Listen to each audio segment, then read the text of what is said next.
Hello everyone. I'm doing something a little bit different today. Still sort of in the general folklore paganism genre, but not very specific today. I want to do a bit of a book review. And this might be something, if people are interested, that I'll do more of going forward. This one is sort of an experiment. So the book I want to talk about is called Bogowie. It is a study of Eastern Europeans' ancient gods. Specifically, it's really focusing more on Slavic in particular. So what interested me here is this is something that I really don't know a lot about. My main focus tends to be Ireland and then sort of the related Celtic language speaking cultures, and to a lesser degree the Norse, which are sort of a cousin culture. So I don't know too much about the more main European, particularly Eastern European beliefs and practices and things like that. So I was kind of drawn to this book and curious about it because it's new. It's a new book, it just came out, but also because it's new to me as a subject. So I thought it'd be interesting to take a bit of a dive into it. It is not a short book, it's about 430 odd pages, and it is written in a more academic tone. The author is sort of approaching it more from the academia end. So if you're used to more neo-pagan approaches to books, this is not exactly like that. It's a little more academic, but the author does have, in my opinion, a pretty understandable and easy to read style. So even though there's a lot going on and it's kind of a heavy book, I don't think it's a hard book to get into. And I personally didn't find it very dry. I thought it was really interesting. The author makes a really smart choice, in my opinion, and includes a lot of quotes and a lot of anecdotes and a lot of stories. So that not only helps illustrate some of the points he's making and things he's describing, but also I think lightens it up a little bit, because academic texts can be very heavy reads. And this is heavy, but not too much, I don't think. I think it's a good balance for what you could find. I also thought it was really fascinating because, and the author mentions this early on in the book, this is a subject, Slavic paganism in particular. There really isn't a lot out there on this. It's not something you find a lot of material focused on.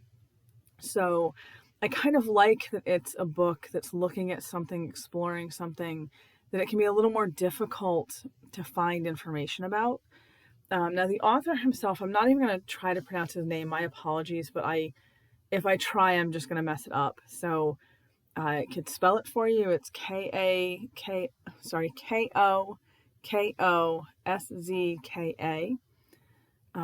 But I do not speak any Slavic languages. I don't speak any Eastern European languages, and I would rather not try to pronounce it than try to pronounce it and horribly mess it up. But that is the author's name.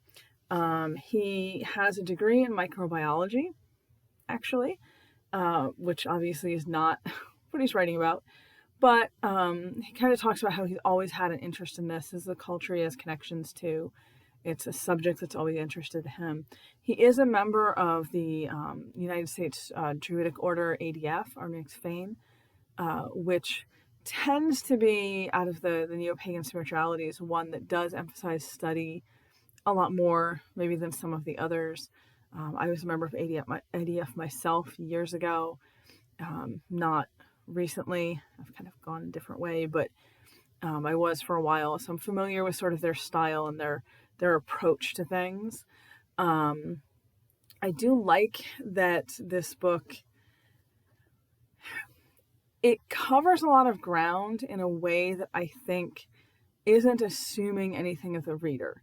So this is another thing with academic texts, because obviously I read a lot of academic material just myself for what I do and what I write. And a lot of academic books will sort of take the approach that the reader is going to have a basic knowledge of certain things.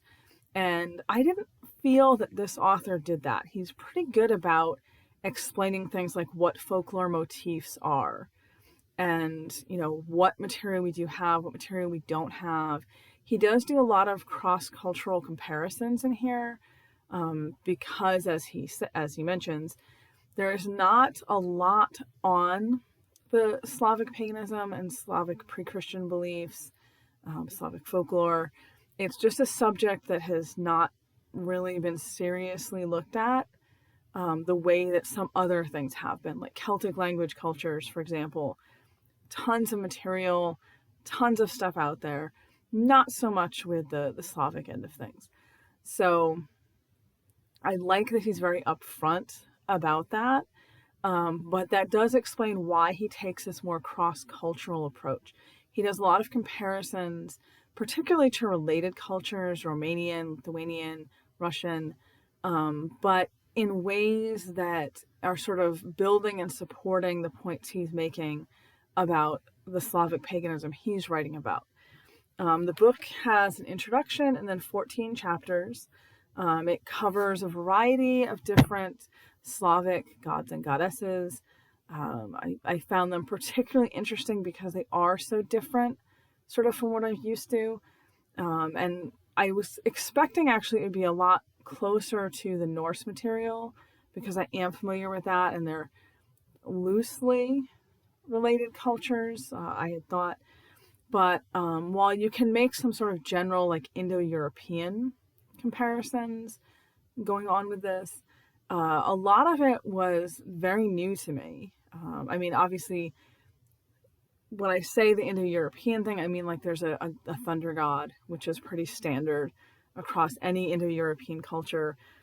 Greek, Roman, Norse, Celtic, you're going to have some deity that's connected to thunder, and to that sort of fertility from the sky kind of thing. But a lot of the other ones and a lot of the ways that they're treated and approached, I thought was really fascinating because it was different. It was new to me.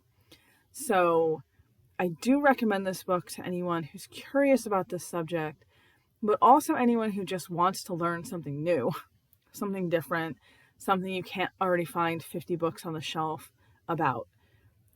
It's a very niche subject, but an interesting one.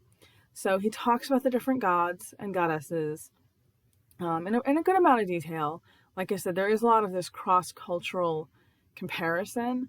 When he talks about, for example, Perun, I think it is, who's the thunder god, if I'm remembering correctly from what I just read. So then he'll talk about other cultures that have thunder gods and sort of how they're portrayed and how that fits in and is similar to or different from what he finds in the Slavic material. Like I said, he includes a lot of stories, which I really appreciate.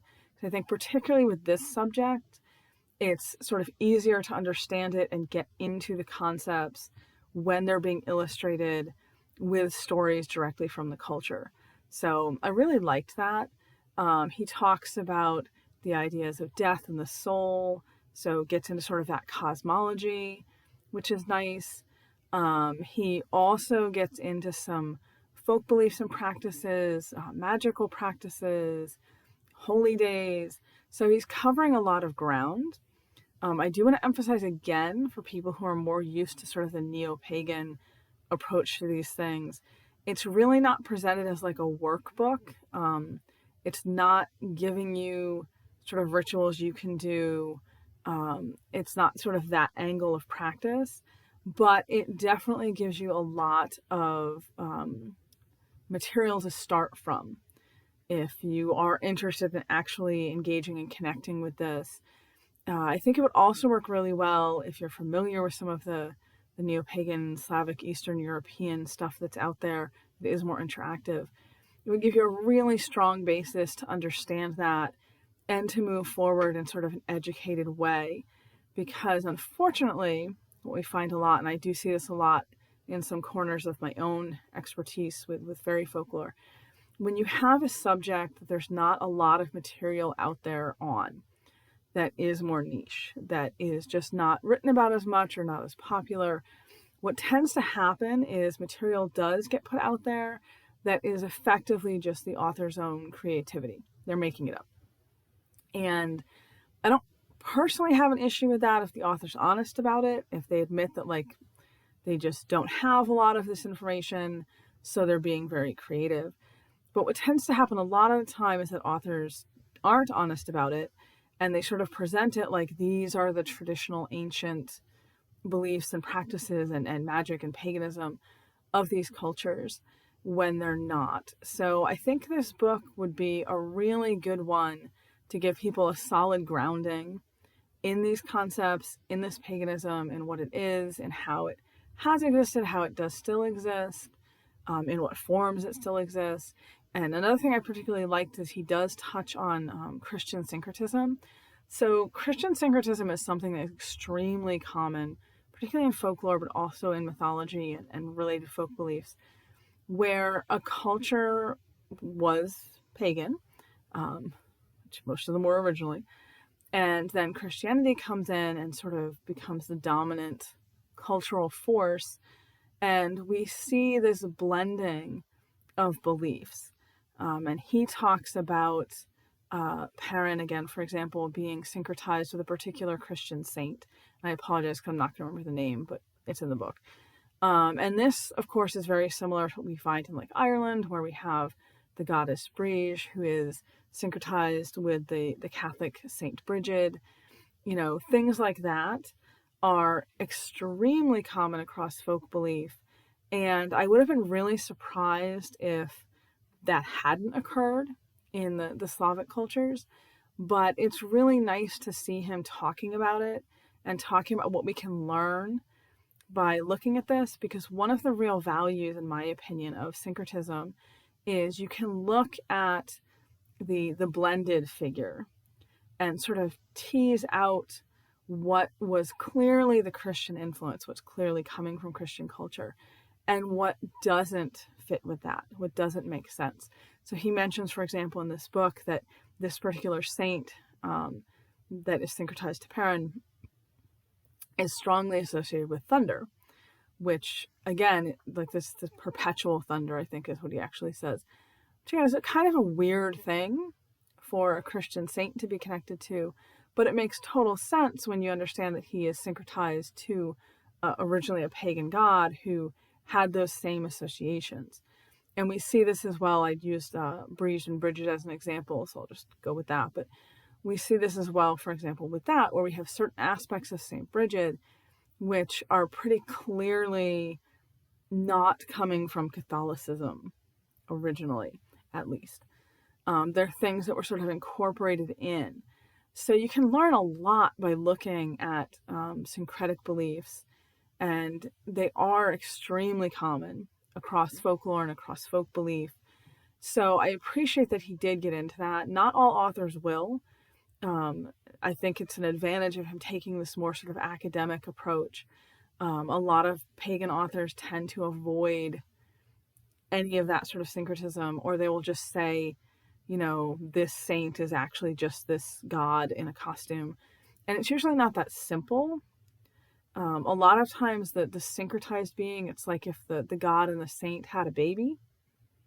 It's like the combination of the two. So a lot more complicated than just this is the pagan deity dressed up in a costume, fancy dress. I liked that he got into that. I like that he gets into some of the magical practices, which often also are ignored in these sorts of books that are more academic in tone. And I appreciated that he did get into the holy days and how all of that works. It really does give you a solid basis, I think, if this is a subject that interests you from a spiritual standpoint, to work from and to move forward from. I think it gives you a good basis to kind of judge the value of other books on this subject that are from a more distinctly pagan perspective.